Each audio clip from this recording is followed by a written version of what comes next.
ቤቢሹ ናና ደህና ነህ? እንዴት ነህ? ባለ ጫማው እባላለሁ። ጫማ ልሰጥህ ነው።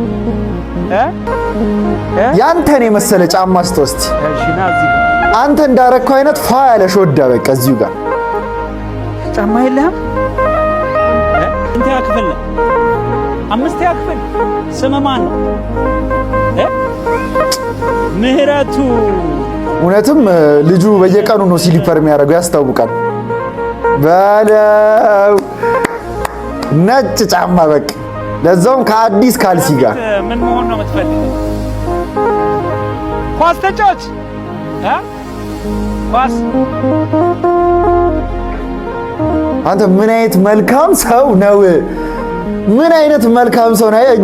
እግሩን ራሱ በፎጣ ጠርጎ ምናምን ነው አዲሱን ጫማ የሚገረግርለት።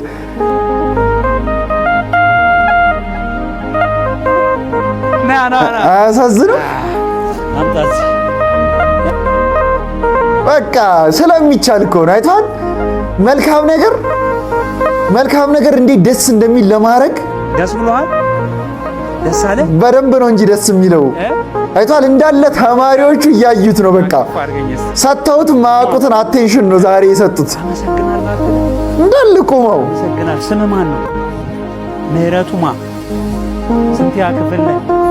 ምንድነው መሆን የምትፈልገው? ኳስ ተጫዋች። ለኳስ ተጫዋች አዲስ ጫማ። ይሄው ደስ ብሎሃል? ቻው በቃ ሂድ ዘንጥ። እሺ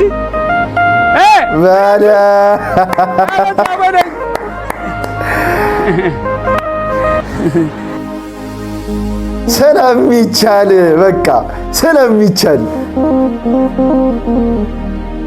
ባለ ጫማው አንተ ራስህ ህይወትህ አልጋ በአልጋ ይሁንልህ። በቃ ለዚህ ልጅ ጫማ እንዳደረክለት። ሁላችሁም እንደዚህ ትንሽ ነገር ለሌላ ሰው ማድረግ የምትችሉ አቅም ያላችሁ ሰዎች በቃ ቀለል አድርጋችሁ እንደዚህ የሰው ላይፍ አሪፍ አድርጉለት። በቃ ቢያንስ በትንሹ አስደስቱት። ባለ ጫማውን ሁላችሁም ኮሜንት ላይ እስቲ አመስግኑልኝ።